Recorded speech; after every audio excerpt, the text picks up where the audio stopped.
What's up, everyone? Welcome back to the TSV Sports Show. I got my guys with me, Anthony Revilla, Alvin Chang, and Marco Milani. I'm your host, Daniel Archuleta.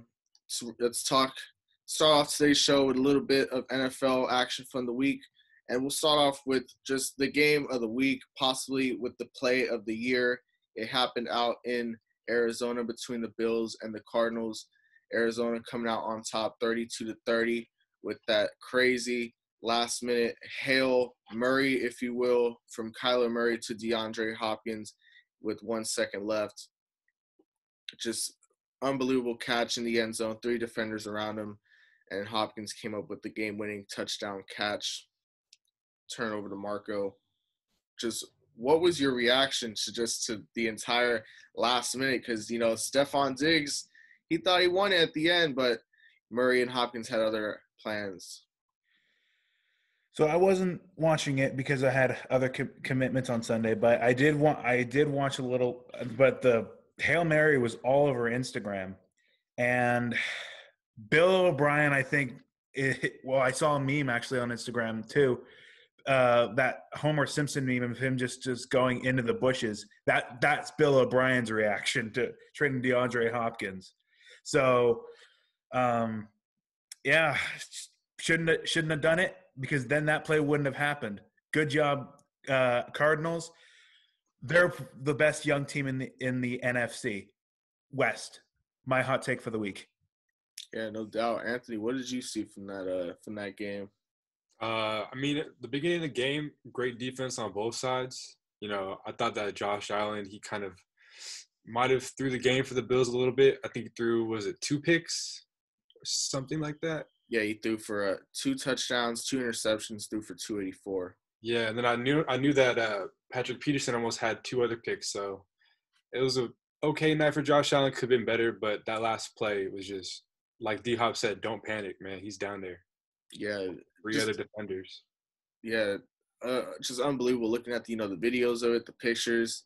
You just have the 2 defenders' hands just up in the air, and then you have his coming down with it.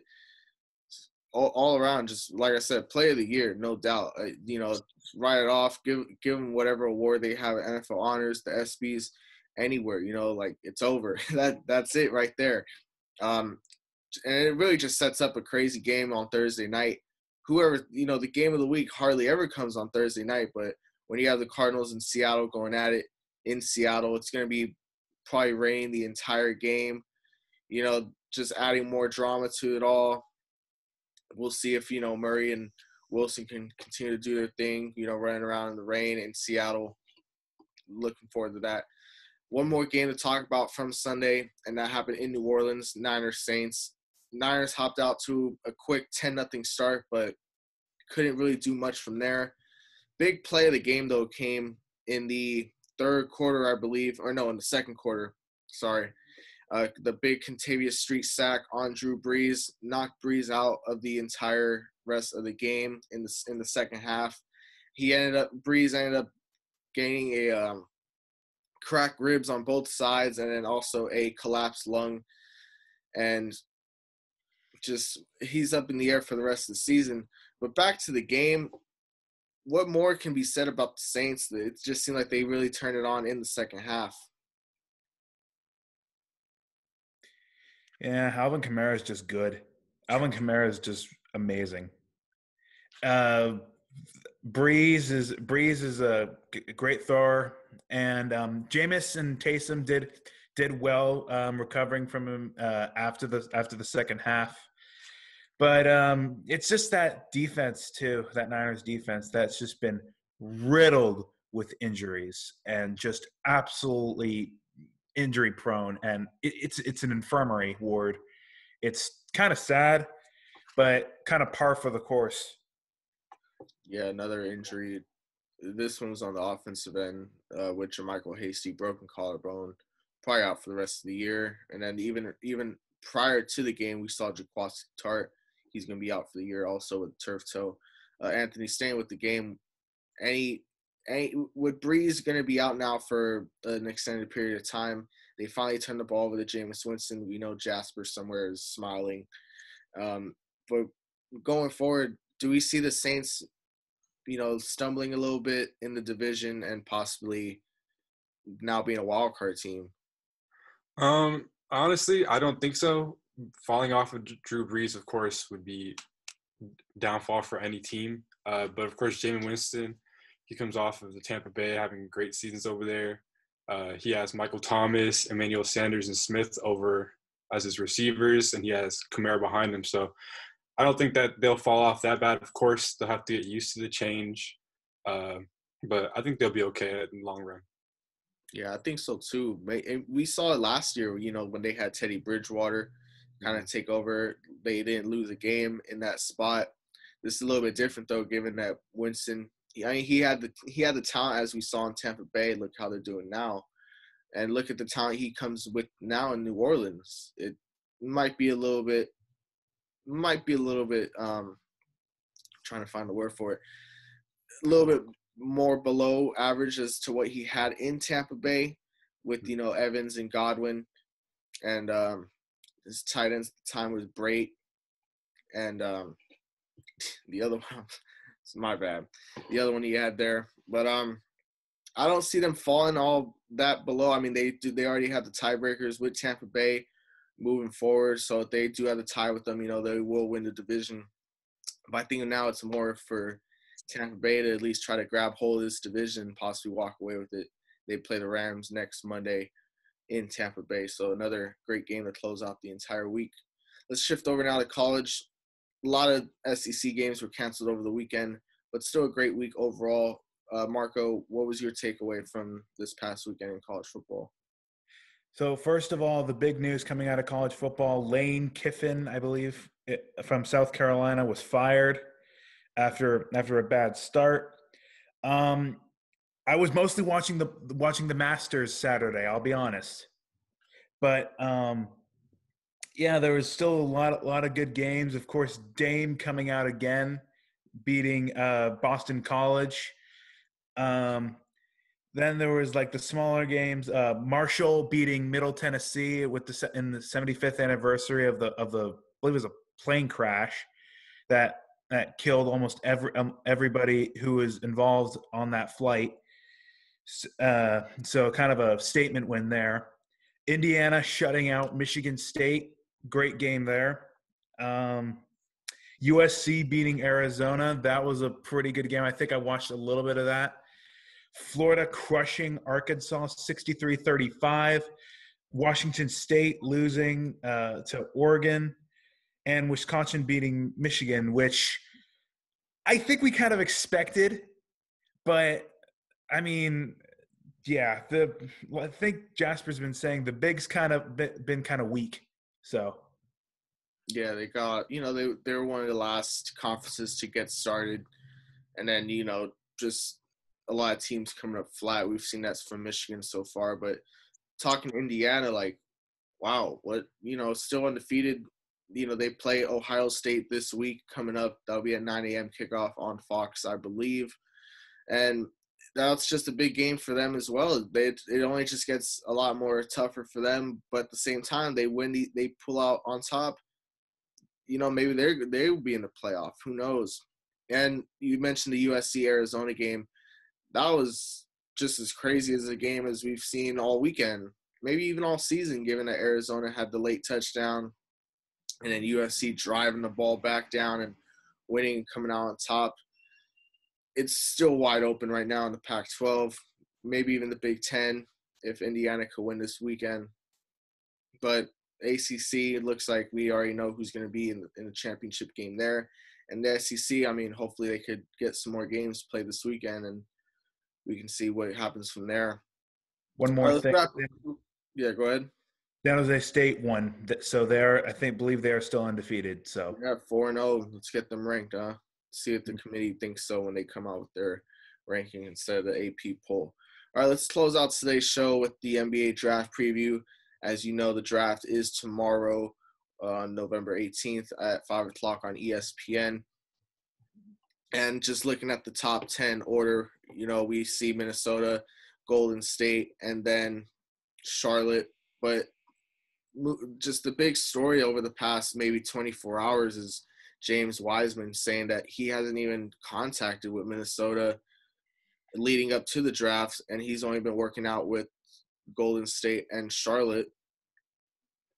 We see Alvin with the Bulls jersey on, Marco with the Warriors jersey on. Really, what do we see the Warriors doing with the number 2 pick? Let's talk to Alvin for the first time today. So as we know, the Warriors have dismal season in 2019 to 2020, and the Warriors got a 2nd pick overall in the draft. I think this is the most important decision for the Warriors. So after Kevin Durant and DeMarcus Cousins got released last year, the Warriors need either power forward or center for rim protection. So I picked 3 players for the 2nd overall pick. The first, definitely, as Daniel talked about, James Weisman. I think James Weisman is the best pick for the Warriors. So all the media press has been talking about him. So Weisman, has a long arm and good rim protection skills, and plus, different from typical power forward player, Weisman have a good shooting skills with a hook shot and teardrop. Moreover, on defensively, with 7'1" and 247 pounds, I believe Weisman can help Draymond and Kevon Looney play inside the paint and grab rebound. But however, the disadvantage for Weisman is he only played 3 games in college basketball season due to the illegal recruitment by University of Memphis. With last experience on NCAA, he lost his stage to show himself. So my first pick is James Weisman. The 2nd pick is Onyeka Okongwu. So Onyeka Okongwu is 6 foot and 6'9", 245 pounds, coming from USC. Okongwu is a power forward and center player. The reason I pick him as a 2nd option for the Warriors because he's good at playing pick and roll on defensively. When rollman on offensively slide into the paint, Okongwu can block the shot.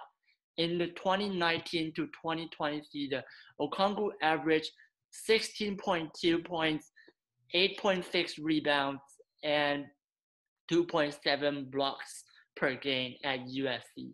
So overall, I think he's similar as either Tristan Thompson or Ben Adebayo. While the disadvantage for Okongwu is athleticism and dribbling skills. He has 72% on free throw attempts. So in other words, Okongwu will be a good front court player.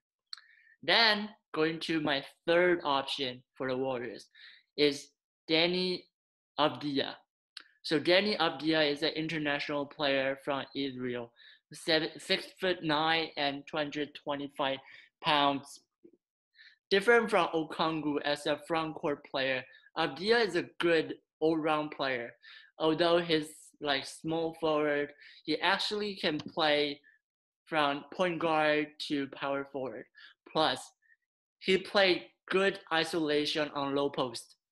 After Sean Livingston retired from last year, the Warriors need a backup this season. However, Abdiyah has a good driving skills. Also, he's really good on playing pick and roll. When Steph and Clay got double teamed on the strong side, Abdiyah will catch the ball, drive inside the paint, and attack the rim. While the disadvantage for Abdiyah is he has a really low 3-point average. Playing in Israel Professional League in his previous season, Abdiyah only has 27% on 3-point attempt. Also, his free throw skills has to improve. Yeah, we've seen Abdiyah. He's had some comparisons of Ben Simmons. It's always unfair to compare these players that haven't even played NBA action yet. But we've seen Weisman get the comparison to DeAndre Jordan, and him being more, more of a defensive threat. Also, not compare to Jordan and not just being, known for his lobs and dunks and, plays inside the paint.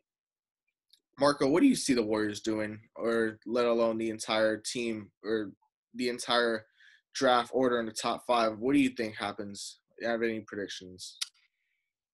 I like the Weisman pick. That should happen.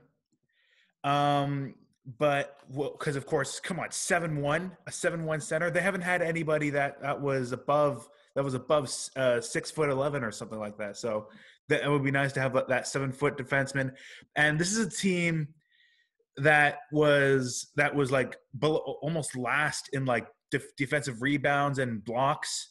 And that's been a problem since the championship seasons that they don't rebound.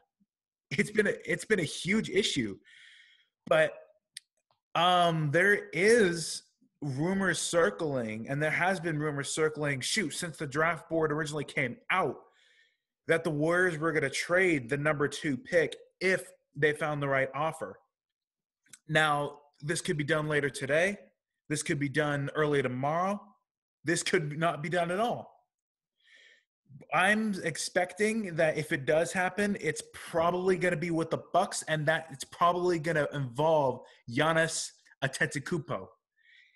Or it could involve some other superstar-esque player that is worth that number 2 draft value or number 2 draft pick value. But I don't know. We'll see what the GM decides to do.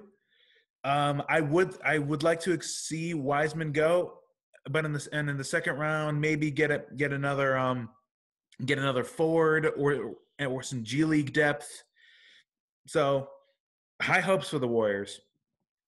Yeah. How about you want to chime in there, Alvin? Yes. Well, the other player I think Warriors don't pick is LaMelo Ball. I mean, if the Minnesota pick James Wiseman, and I don't think the Warriors will pick LaMelo Ball. So LaMelo Ball, as the little brother in both family, the advantage for LaMelo Ball is, different from traditional point guard. LaMelo Ball is 6'8", 181 pounds. He's really tall. He's not only a point guard. I recognize him as a shooting guard. So, LaMelo Ball is a really good teammate, like high basketball IQ. He shares the ball, and he's a good team player. Plus, his free throw and teardrop also good. I believe he can be a good player.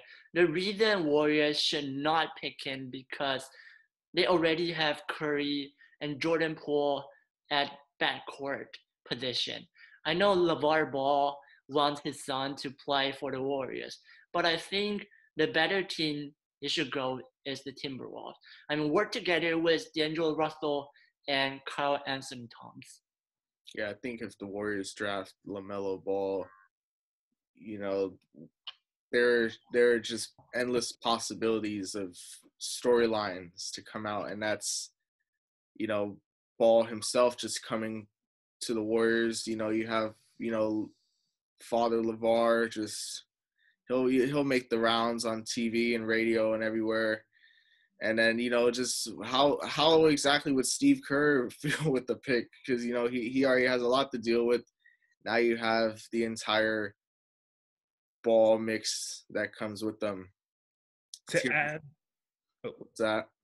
add to the LaMelo Ball thing, I kind of agree that he's going to be a good player, because of course he's playing in one of the best. He was playing in the ABA, which is a very, very high quality league in Australia, and they're really known for their basketball down under.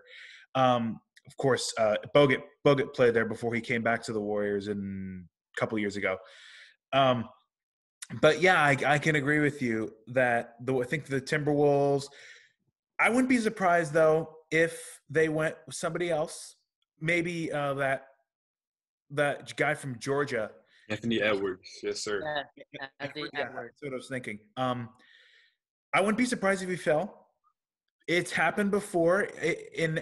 There are a lot of sports drafts where the top-rated prospects just fall down the board. We saw that in the NHL. We see that sometimes in the NFL too. So I wouldn't be surprised at all. Go ahead, Alvin. If the Timberwolves don't pick LaMelo Ball, they would definitely pick Anthony Edwards. If Timberwolves pick Anthony Edwards, the Charlotte Hornets will pick LaMelo Ball. All right, let's hear from Anthony now. What do you see happening with the draft tomorrow? Well, as we all said, Minnesota first. I feel like they'll take Anthony Edwards. Watching him in Georgia, he was dominant. He already carries himself as a professional, explosive on the court, defensive. He's a dog, so I could see him fitting well with D'Lo and Karl Anthony Towns and that young core, especially because recently they picked up Malik Beasley off of the Nuggets, and he just got charged for a felony pulling a weapon out on a neighbor near his house in Minnesota. So that was a whole little scene over there. Second, Warriors. I would love to see them trade the pick away, maybe get a veteran to support Curry, Clay, a big man, but also James Wiseman doesn't look bad. If we pick up James Wiseman with the second pick, I could see the Warriors going into free agency, picking up a solid maybe backup for Wiseman or somebody to give him some mentorship. Third, Hornets. No one's really talked about him, but I think that the College National Player of the Year, Obi Toppin, I think he'd be a good fit over in Charlotte. I think that, they have PJ Washington. They got some good players over there, but Obi Toppin, he's a scorer. He's a big man. Fourth, Chicago. Last year they picked up Kobe White. This year I could see them picking up Onyeka Okongwu, big man at USC, quick on his feet. He could support Wendell Carter Jr. immensely down low. He could play the 4. There'll be a tandem down low. It's hard to stop. So I'm excited to see the rest of the picks, but those are the 4 people I think will go first. Another ABA player I think we should talk about maybe would be RJ Hampton. He played with the New Zealand Breakers. He played against LaMelo Ball for one game. It was a pretty good game. It was a good matchup. They're both young. They're ready to get out there, show themselves in the league. So I'm excited actually for this draft. I'm excited to see what these players could do and what teams would take them.